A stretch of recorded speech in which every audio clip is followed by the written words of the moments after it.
27,000 school बंद करने का फरमान जैसे ही सामने आया, पूरा उत्तर प्रदेश का शिक्षा महकमा सन्न रह गया।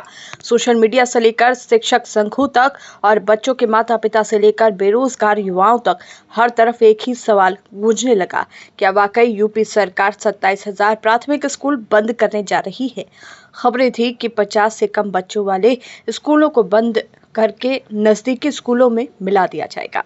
इस पर बेसिक शिक्षा विभाग ने सामने आकर सफाई दी कि ये जानकारी भ्रामक और बेबुनियाद है। विभाग ने कहा कि किसी भी स्कूल को बंद करने की कोई योजना ना तो बनी है और ना ही इस दिशा में कोई प्रक्रिया चल रही है, मगर अब यही खंडन सवालों के घेरे में आ गया है। वायरल हो रहे एक दस्तावेज में 13 और 14 नवंबर को ही बैठक का हवाला दिया गया है, जिसमें स्पष्ट तौर पर 50 से कम नामांकन वाले स्कूलों को समीपस्थ विद्यालयों में मर्ज करने की रणनीति का जिक्र है। इस दस्तावेज को लेकर विपक्ष सरकार के इरादों पर सवाल उठा रहा है। अगर ये एजेंडा केवल चर्चा के लिए था तो अब खंडन क्यों? और अगर खंडन सही है तो एजेंडा में ऐसी विस्तृत योजना क्यों दर्ज की गई? आखिर सवाल तो उठता है कि जब 69,000 शिक्षक भर्ती का मामला अब तक पूरी तरह हल नहीं हो पाया है, अनुदेशकों की सैलरी वर्षों से नहीं बढ़ी है, हजारों बीएड, डीएलएड अभ्यर्थी नियुक्ति की आस लगाए बैठे हैं, तो ऐसे में सरकार के पास 27,000 स्कूलों को विलय की योजना क्यों आई? क्या ये मौजूदा संसाधनों और नियुक्तियों से बचने की एक योजना है?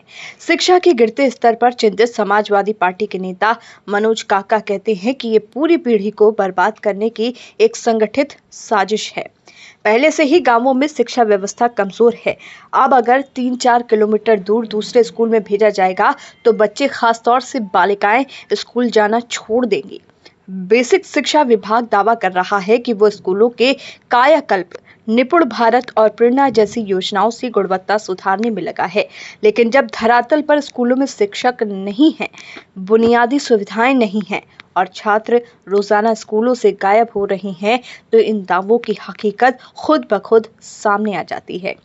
कई शिक्षा विशेषज्ञ भी मानते हैं कि विलय या मर्ज की नीति उस समय उपयोगी हो सकती है जब शिक्षा व्यवस्था ठोस हो, लेकिन जब प्रदेश की बड़ी आबादी आज भी गांवों में रहती है, तो जहां हर 1-2 किलोमीटर पर स्कूल खुलना सामाजिक जरूरत है, तो ऐसे में स्कूलों को बंद करने या मिलाने का फैसला सामाजिक असमानता को और गहरा कर देगा।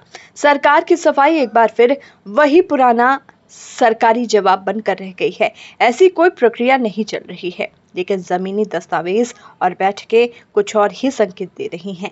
अब सवाल सिर्फ ये नहीं है कि स्कूल बंद होंगे या नहीं होंगे, सवाल ये भी है कि क्या सरकार सच बोल रही है, और अगर नहीं तो फिर शिक्षा के नाम पर चल रहा ये खेल किस कीमत पर खेला जा रहा है?